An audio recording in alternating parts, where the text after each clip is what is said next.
देखिए, सबसे पहले तो अब तमाम पत्रकार बंधुओं को बहुत बहुत धन्यवाद कि आप लोग मेरे आवाज़ पे आए। और जितने भी पत्रकार लोग हैं उनसे मेरा गहरा रिश्ता भी है।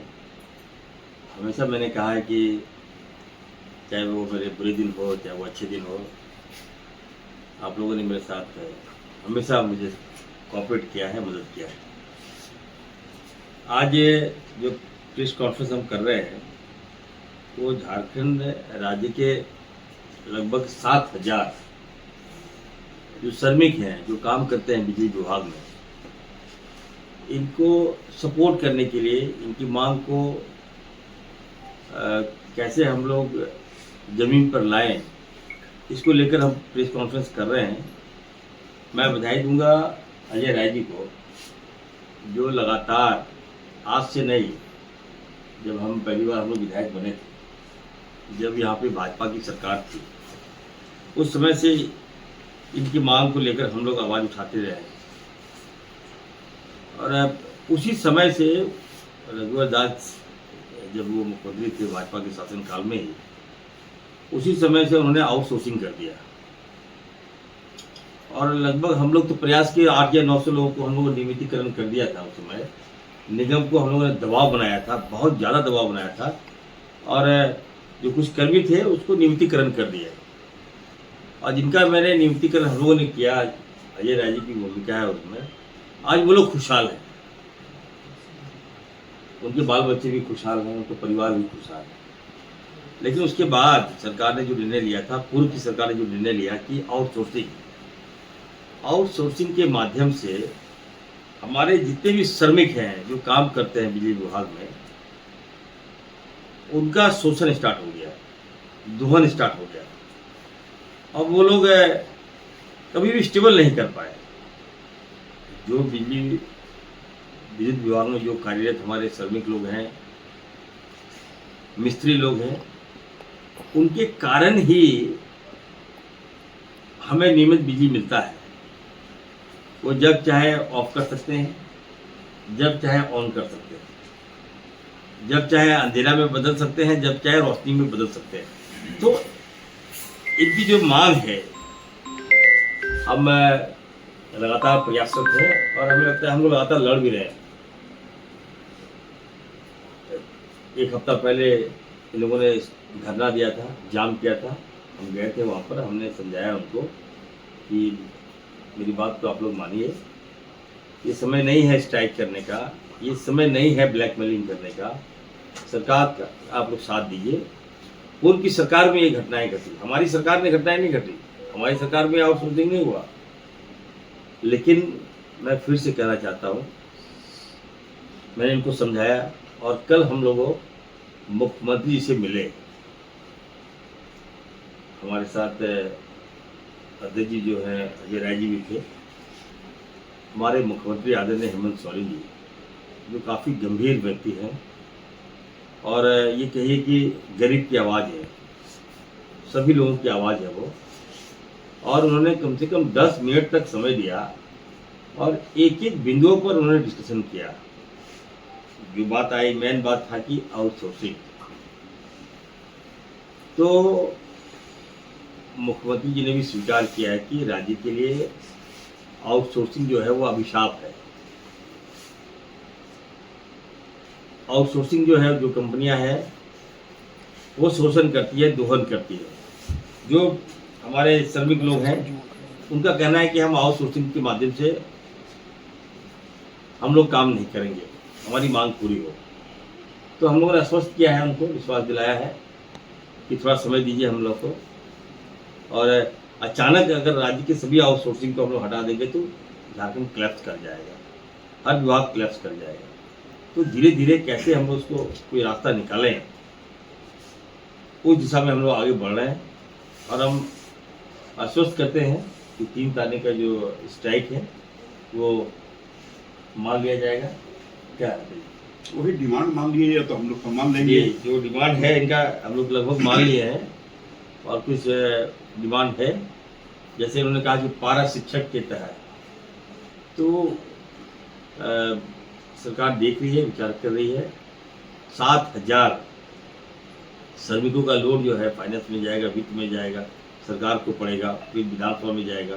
तो हम लोगों ने कहा कि तो समय दीजिए, हम लोग रास्ता निकालेंगे। और सरकार जितने भी अनुबंध कर्मी हैं, राज्य के जितने भी लोग हैं, उसके साथ खड़ी है। आज भी आप देख सकते हैं हमारे आवास में हजारों की संख्या में लोग हैं और सबकी मांग वही है। उनको लगता है कि नहीं, इरफान अंसारी है तो मांग पूरा करेगा। तो फिर से मैं कहूँगा कि देखिए, जो भी मांगे हैं, धरना पे अब नहीं जाएंगे ये लोग, धरना हम लोग तोड़ दे रहे हैं। 7,000 श्रमिकों की जो मांग है हम लोग उसको पूरा करेंगे। और अनुबंध जो है, हर जगह जो आप देखिएगा, अनुबंध आउटसोर्सिंग को हम लोगों ने काम दे दिया है। एक जो सिक्योरिटी बहाली कंपनी है हमारे विधानसभा में, जामताड़ा में है, अब वो इतना इसका मन बढ़ गया है। बताइए, कमांडो नाम की आउटसोर्सिंग कंपनी है, अब सिक्योरिटी बहाली करने के नाम पर अब बताइए डॉक्टर की बहाली कर रहा है, नर्स की बहाली कर रहा है, जो लोग इंजीनियरिंग करके आया है, MBA करके आया, उसकी बहाली कर रहा है। तो कहीं ना कहीं चिंता का विषय है। लेकिन फिर भी हम लोगों ने कहा कि वो समय दीजिए, हम लोग ठीक करेंगे इसको, और बेहतर से बेहतर हम कैसे करें, इस दिशा में सरकार आगे बढ़ रही है। अभी कुछ वेतनमान बढ़ा रहे हैं सर इनका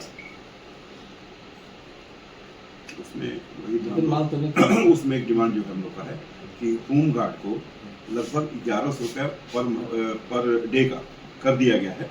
और ये आवश्यक सेवा में लगातार अपनी जान जोखिम में डाल करके काम कर रहे हैं। तो इनका भी कम से कम वेतनमान उस स्तर पर होना चाहिए कि समान काम का समान वेतन जो है वो मिलना चाहिए। डिमांड बोलो शामिल की। ये बिल्कुल सही, आपने सही प्रश्न किया है। मैं ये कहना चाहता हूँ, देखिए, ये जब आउटसोर्सिंग है तो आउटसोर्सिंग वाले क्या करते हैं कि पैसा तो पूरा लेते हैं, देते कम। सरकार में सिर्फ सरकार में अगर आप जैसे निगम के माध्यम से अगर आपकी ज्वाइनिंग हो जाएगी, सरकार अगर ज्वाइनिंग करती है, तब वो तो हम लोग उसमें मांग बढ़ा सकते हैं। अब आउटसोर्सिंग को हम लोग लगातार देखिए आउटसोर्सिंग के खिलाफ रहे, सरकार के खिलाफ रही है। हम लोगों को ये कहते हैं कि हम अपने स्थानीय लोगों को मदद करें, सीधी नियुक्ति दें हम, लेकिन जो सिस्टम है वो हमारी सरकार ने नहीं किया, तो पूर्व की सरकार में किया। अजय राय जी, आप बुरा मत मानिएगा, मैं बताना चाहता हूँ, ये रघुवर दास के समय में ये आउटसोर्सिंग का प्रचलन चला, और जो धीरे धीरे चल के बताइए हर क्षेत्र में चले जाइए, हर विभाग में आउटसोर्सिंग आ गया। अब जहाँ जिनकी सैलरी 40,000 रुपये ले रहा है सरकार से और दे रहा है 12,000, किसी को 7,000, तो कहीं ना कहीं हमारे बच्चों का शोषण हो रहा है। तो इस दिशा में हम आगे बढ़ रहे हैं, हमको रोकना है इसको। अगर हम 40,000 दे देंगे तो वो खुश हो जाएगा। तो कैसे आउटसोर्सिंग हम दबाव बनाए, दूसरी तरफ मैं मांगे कि आउटसोर्सिंग हम लोग हटाएं, सरकार इसको अडॉप्ट कर ले। इतना सरकार पैसा दे रही है, रेवेन्यू दे रही है, वो पैसा हमारे बच्चे को नहीं जा रहा है। कंपनी कहाँ से? गुजरात से आ रहा है, कंपनी कहाँ से? छत्तीसगढ़ से आ रहा है, कंपनी कहाँ से है? वो नागपुर से कंपनी यहाँ आ रहा है। हम पैसा डायरेक्ट बच्चों को ना देकर हम गुजरात दे रहे हैं पैसा, गुजराती कंपनी को पैसा दे रहे हैं, और गुजराती कंपनी झारखंड में आकर हमारे बच्चों को पैसा दे रहा है। इरफान जी, इसमें कई लोगों की मृत्यु भी हो चुकी है, मैंने कि कार्य के दौरान में जो श्रमिक हैं उन्हें मुआवजा नहीं मिला है, क्योंकि हमने कई लोगों से बातचीत की। क्या आप मुआवजा दिलाएंगे? बिल्कुल मुआवजा दिलाएंगे, देंगे मुआवजा, क्यों नहीं देंगे। और हमारे श्रमिक अगर काम करते उनका निधन हो जाए, तो घटना घट जाए, तो ऑब्वियस है उनको मिलना चाहिए, मिलता है, दिलाएंगे। मेरा काम है, मेरे दायित्व है, उनका परिवार का पालन पोषण करना हमारी सरकार का दायित्व है, हम लोग करेंगे इसको। एनीथिंग एल्स मैनिफेस्टो में भी शामिल करेंगे इसको? किसको? बिल्कुल। अगर देखिए जो श्रमिक मर जाता है उसके परिवार की देखभाल कौन करेगा? सरकार करेगी। हम आउटसोर्स को आउटसोर्स हटाने के लिए बिल्कुल बिल्कुल मांग होगा हमारी सरकार का। हाँ जी, देखिए इस 5 साल के अंदर में कई बिजली कर्मी झुलस गए हैं, 1 रुपये उन्हें इलाज के लिए नहीं दिया। वो बोल रहा है विभाग का काम करता है, उधर जाइए, उधर जाए तो बोला कि आउटसोर्स का काम करते हैं। देखिए अजय जी खुद बोले इस मामले में। नहीं, इस पे हम डॉक्टर साहब को बताना चाहेंगे कि जितने भी आउटसोर्स कंपनियां अभी झारखंड के अंदर काम कर रही है, उसमें प्रावधान दिया गया है कि अगर कोई दुर्घटनाग्रस्त होता है तो 5 लाख रुपए का ग्रुप इंश्योरेंस जो है वो किया गया है। लेकिन इधर कई जगह से ये शिकायत मिली है कि जो एजेंसियां जो है वो ग्रुप इंश्योरेंस न करके जो कर्मी मारे जा रहे हैं उनको मुआवजा तक नहीं दे रही है। इस तरह की कई कंप्लेनें हम लोग को मिली है और इससे हम लोगों ने निगम को अवगत कराया है। कि कम से कम उनके घर वालों को ईएसआई का लाभ मिलना चाहिए, ईपीएफ का लाभ मिलना चाहिए, उनका जो मुआवजा राशि है ग्रुप इंश्योरेंस के माध्यम से वो मिलना चाहिए। लेकिन अभी बहुत सारी जातियां हो रही है जिसके खिलाफ ही आज हम लोग खड़े हुए हैं और लगातार हम लोग ऊर्जा विकास श्रमिक संघ के माध्यम से जो आंदोलन चला रहे हैं, हम लोग यही डिमांड है कि जब तक ये आउटसोर्स कंपनियां यहाँ से भागेगी नहीं तब तक हमारे लोगों को रिलीफ मिलेगा। देखिए, मैं टू बी फ्रैंक मैं क्लियर कर देना चाहता हूँ, जो आउटसोर्सिंग कंपनी जो है वो निश्चित तौर पर झारखंड के लिए आघात है, विश्वासघात है और ये भी कहेंगे कि कोर बीमारी है ये।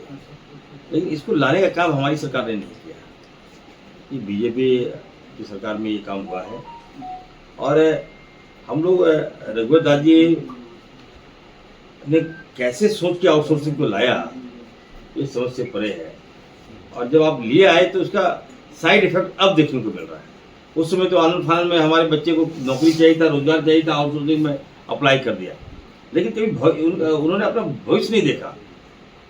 अब हमारी सरकार आया, अब उनको चाहिए परमानेंट चाहिए, अब उनको निगम में चाहिए, तो ऑब्वियस है उसी समय अगर हम लोग आउटसोर्सिंग का विरोध कर देते तो ये बातें नहीं आती।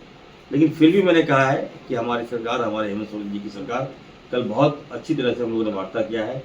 एक एक पॉइंट पर हमें लगता अजय राय जी उस समय सहमत भी हुए, मुख्यमंत्री ने काफ़ी समय दिया और उन्होंने कहा कि आप लोग, इस समय नहीं है अभी कि हम आपसे वादा करें और पूरा करें और काम करें।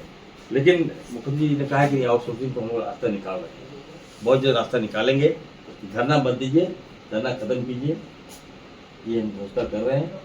हम लोग उनके साथ रहेंगे, कदम से कदम मिला के चलेंगे।